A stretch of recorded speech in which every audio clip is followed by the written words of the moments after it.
नमस्कार। आज हम एक बहुत ही गंभीर विषय पर बात कर रहे हैं। तेलंगाना में 30 जून 2025 को एक बड़ा औद्योगिक हादसा हुआ सिगाची इंडस्ट्रीज लिमिटेड की फैक्ट्री में। जी, एक बहुत ही दुखद घटना। हाँ, और हमारी ये जो बातचीत है ये एक रिपोर्ट पर आधारित है, Telangana factory disaster, a pharmaceutical supply chain tragedy. हम कोशिश करेंगे कि इसके मतलब मुख्य तथ्य क्या थे, कितना बड़ा था यह हादसा और इसका असर क्या हुआ, ये समझें। बिल्कुल, गहराई से देखना जरूरी है इसे। तो चलिए शुरू करते हैं कि असल में हुआ क्या। तारीख तो हमने बताई 30 जून 2025, सुबह का वक्त था, करीब 9 बजे। जगह थी सिगाची इंडस्ट्रीज, तेलंगाना। हाँ, और ये जानना जरूरी है कि ये फैक्ट्री बनाती क्या थी। ये माइक्रो क्रिस्टलाइन सेल्यूलोज या MCA जिसे कहते हैं, वो बनाती थी। MC?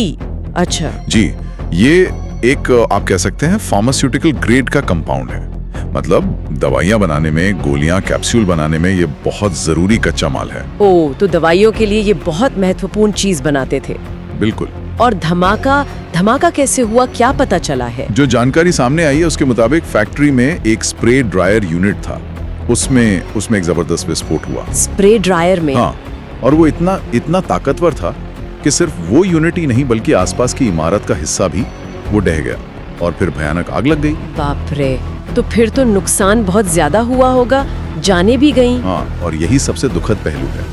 आंकड़े दिल दहलाने वाले हैं। शुरू में खबर आई थी कि 34 कर्मचारियों की मौत हुई है। 34? जी, लेकिन बाद में अस्पताल में 2 और लोगों ने दम तोड़ दिया, तो कुल मिलाकर 36 जानें चली गई। 36 मौतें? ये तो बहुत ही भयावह है। और सिर्फ मौतें ही नहीं, 34 लोग घायल भी हुए हैं इस हादसे में। तो 36 मौतें और 34 घायल।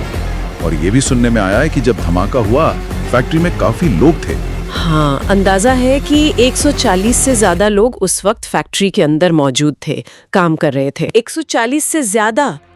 तब तो ये वाकई तेलंगाना के हाल के सालों की शायद सबसे बड़ी औद्योगिक त्रासदियों में से एक होगी। बिल्कुल, इसे सबसे भीषण औद्योगिक आपदाओं में गिना जा रहा है वहाँ की। अब सवाल ये है कि ये घटना इतनी अहम क्यों है? मतलब एक दुखद हादसा तो है ही, लेकिन इसके मायने क्या है? देखिए, जैसा मैंने बताया, ये फैक्ट्री MCC बनाती थी और ये दवाइयों के लिए बहुत जरूरी है।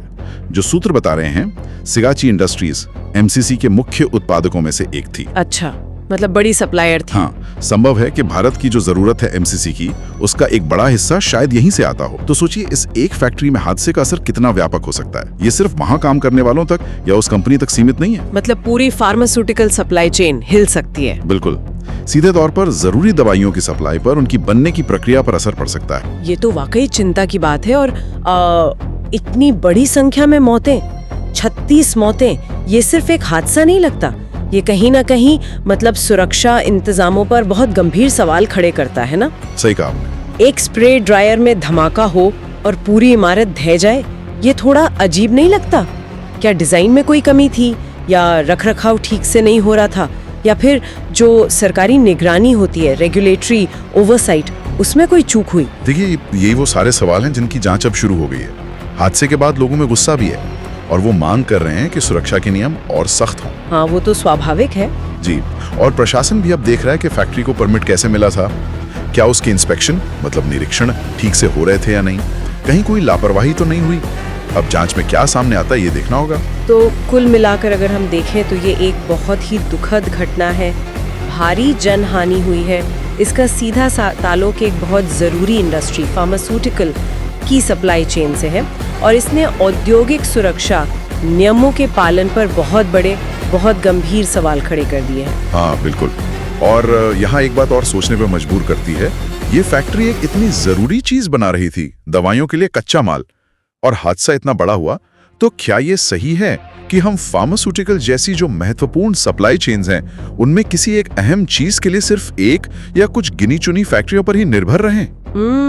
अच्छा सवाल है। मतलब इस तरह की जो एकल बिंद निर्भरता होती है, सिंगल पॉइंट डिपेंडेंसी जिसे कहते हैं, उसके जोखिम कितने ज्यादा हैं? ये घटना हमें इस बारे में क्या सोचने पर मजबूर करती है? ये एक अहम सवाल है आगे के लिए।